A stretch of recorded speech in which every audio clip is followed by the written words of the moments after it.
Let's welcome Fujino. In 2024, Fujino decided that she wants to become a mangaka. But wait, it's already 2025 and she neither finished a manga nor she did genuinely start. But why?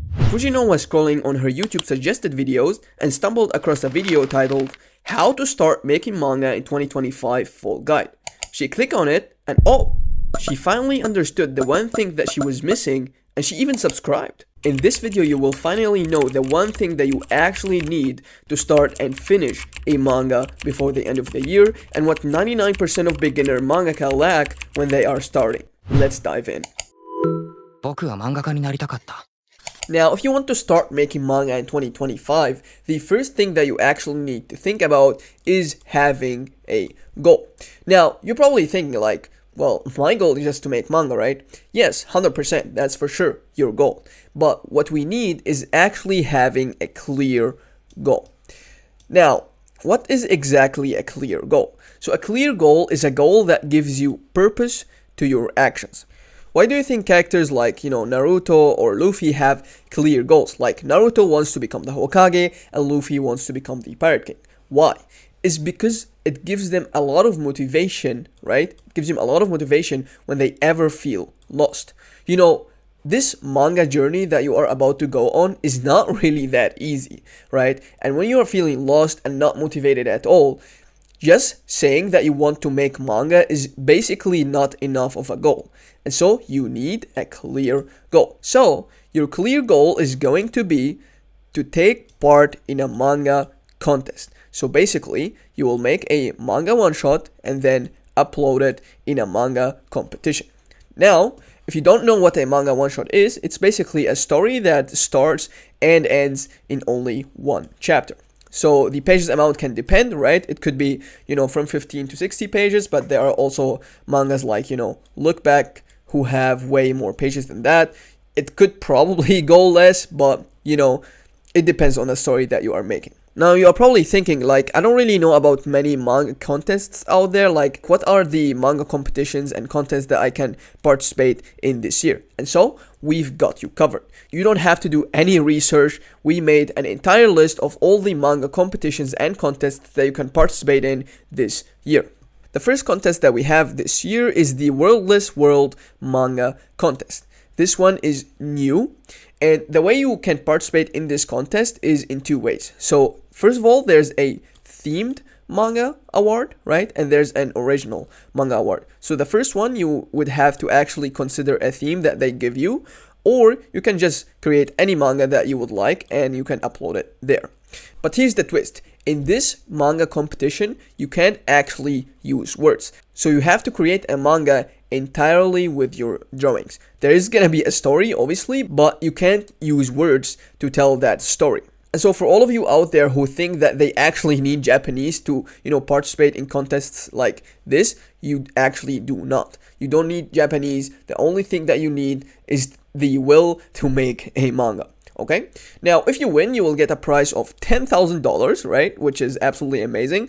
But also you will get an editor from Kadokawa. And if you don't know Kadokawa, mangas like Bungo Stray Dogs got published there, and you will be getting an editor from there if you win. Okay.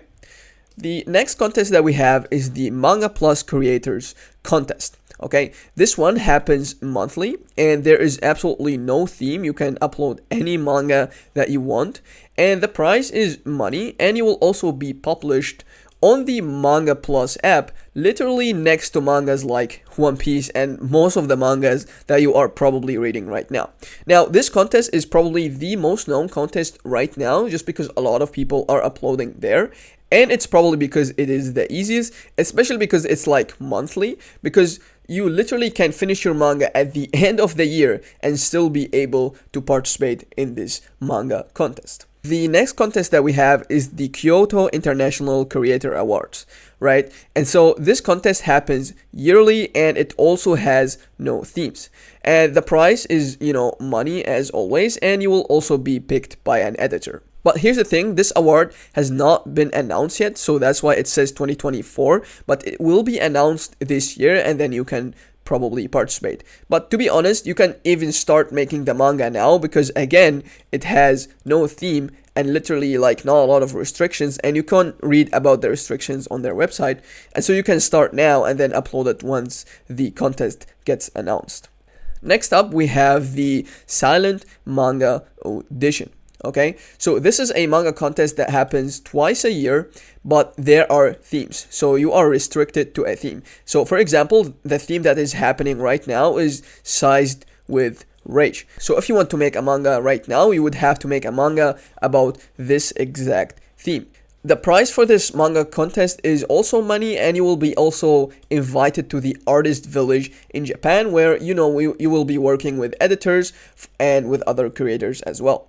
Now, what you have to make is basically a short manga with no words again. So the manga can go from literally 5 to 17 pages. 5 pages, right? You can just create 5 pages about rage, right? And you've already hit your goal. Okay, now the deadline for this one right now is the 2nd of February, but don't worry, this one is gonna happen twice a year. So if you don't make it to this one, you can make it to the next one. Coming up next is the webtoon contest. So this one happens yearly, but it is a webtoon as it says here. So it's basically a colored comic. So it's not 100% a manga, but if you like webtoons and you like coloring your comics, you can definitely participate in here. You can choose from different themes, so they will give you different themes to choose from, and then you can make a manga about one of those themes. The prize is as always money, but you can also become a webtoon original, right? And webtoon original is basically a pro, so you'll be a pro and working at webtoon.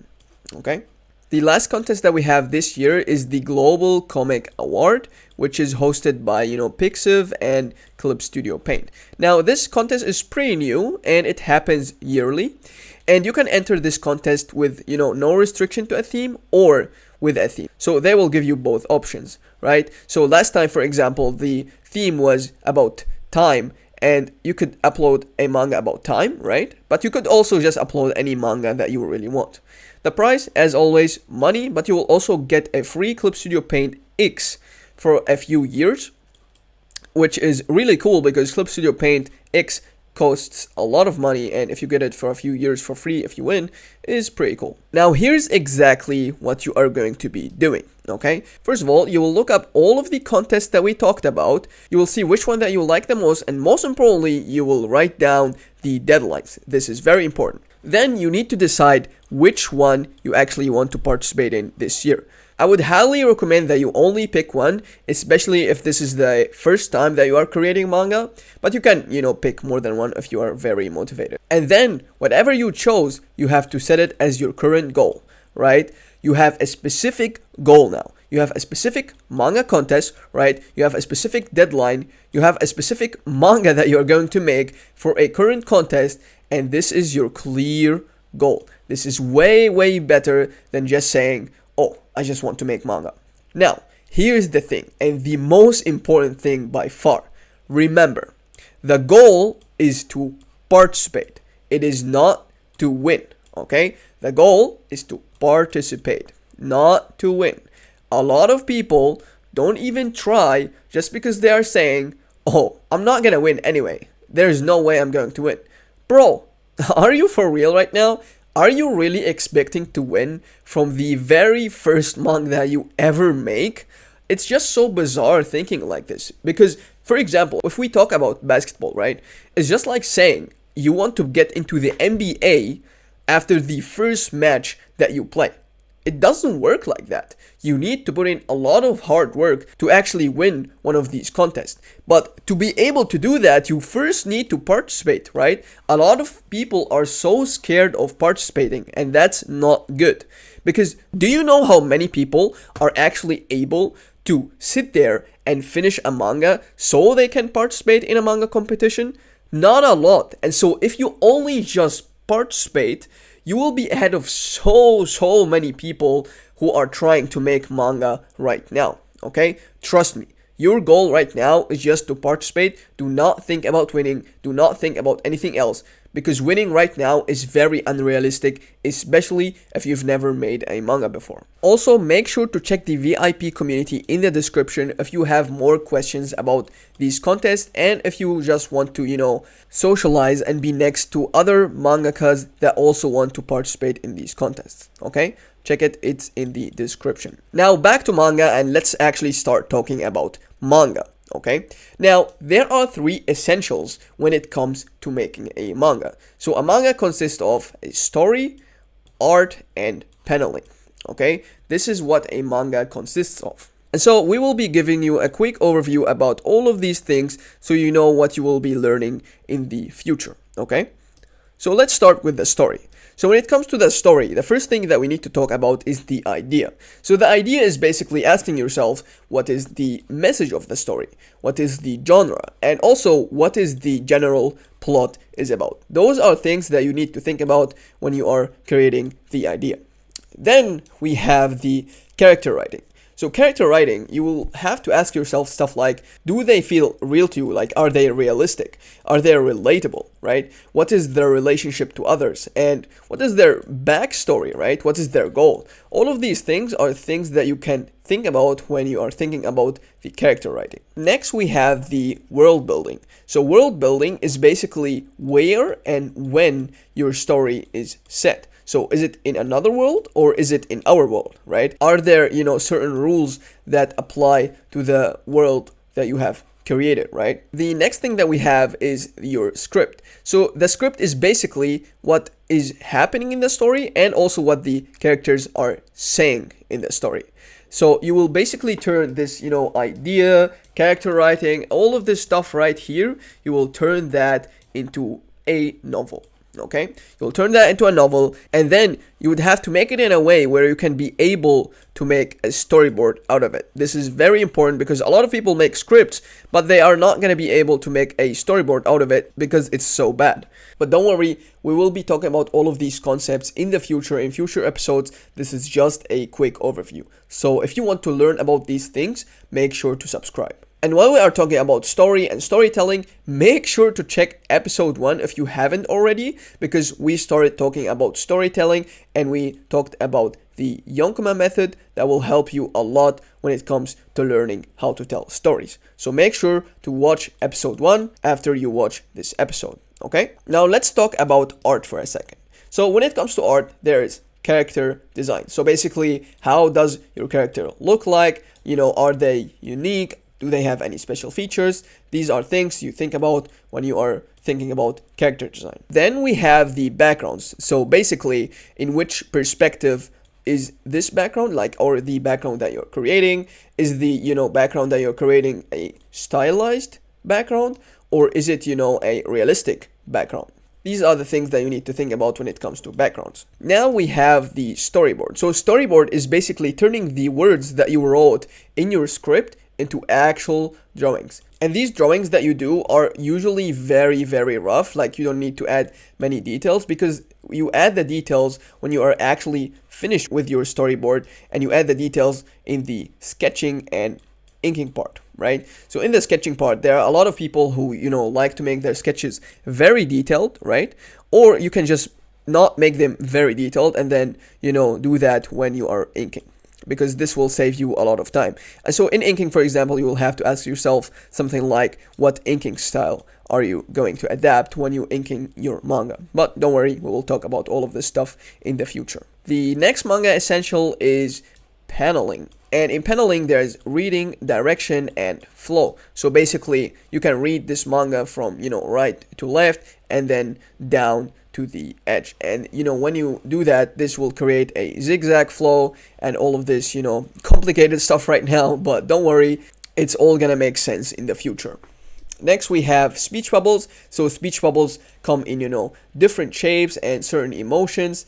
And, their placement is very important to create the zigzag flow that we've talked about and we will be talking about in the future. But there are a lot of types and ways that you can use speech bubbles to, enhance your manga. Now again, this is just a quick and rough overview of what you actually need to start creating manga. The details for each of these topics will be in future episodes. So 100% make sure to subscribe right now to learn about all of these topics in future episodes. Now, as always, there's gonna be a homework at the end of the video, and so your homework right now is to write down your goals. Now, we've already told you about your goal, but this doesn't have to be the only goal that you have, or you can just pick your own goal if you want. But the most realistic goal that we think that will work for beginner mangakas is to just take part in one contest this year. But just make sure to write down your goals, okay? Then do some further research to the contest that we've talked about and choose which contest that you would like to join, okay? This is very important to do, because if you don't do this and just watch this video to, entertain yourself, this is not gonna bring you anything. You actually need to take action. And the first thing that you need to do after finishing this video is to do this homework, okay? This was the second episode of the new series Path to Mangaka, so don't worry, we will talk about all of this stuff in future episodes. So make sure to subscribe and do your homework, and see you in the next episode. 僕は漫画家になりたかった。